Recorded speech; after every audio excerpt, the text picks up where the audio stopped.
비상계엄 사건을 수사 중인 검찰 특별수사본부가 조규홍 보건복지부 장관을 불러 조사했습니다. 육군 수도방위사령부와 방첩사령부에 대한 압수수색을 진행하는 등 군에 대한 전방위 수사도 이어가고 있습니다. 취재기자 연결해 자세한 내용 들어보겠습니다. 김다현 기자.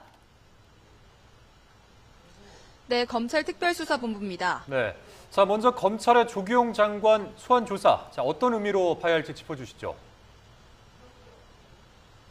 네, 조규홍 보건복지부 장관은 지난 3일 윤석열 대통령이 비상계엄을 선포하기 직전 진행된 국무회의에 참석했던 인물입니다.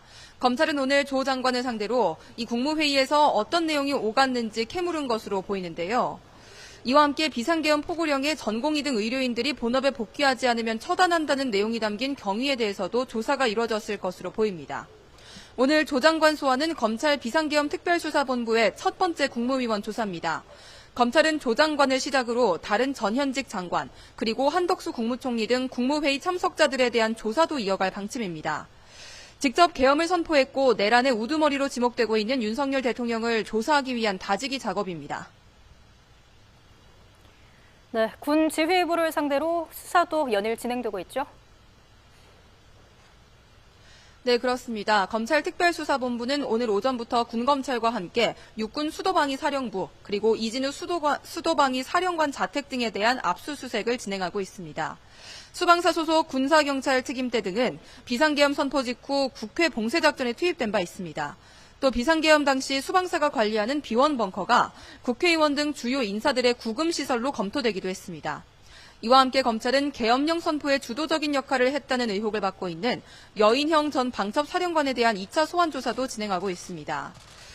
계엄군 동원 경위와 사전 모의 여부 등을 추가로 확인할 방침입니다. 또 검찰은 지난 9일부터 나흘째 국군 방첩사령부에 대한 압수수색도 이어가고 있습니다.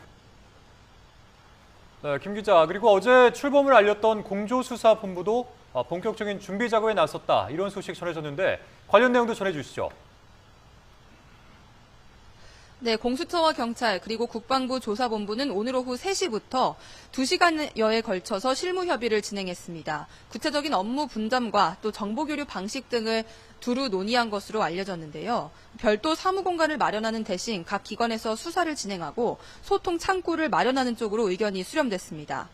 공조수사에서 배제된 검찰은 불쾌함을 드러내면서도 공조수사본부와 소통하겠다는 입장을 밝혔는데요. 그러나 이른 시일 안에 협의가 진행되기는 현실적으로 어려운 전망입니다. 특히 공조수사본부 출범으로 경찰은 공수처를 통해 압수수색과 통신영장을 신청할 수 있게 됐는데요. 강제수사를 두고 검찰과 공조수사본부의 경쟁 양상이 더욱 두드러질 가능성도 있습니다.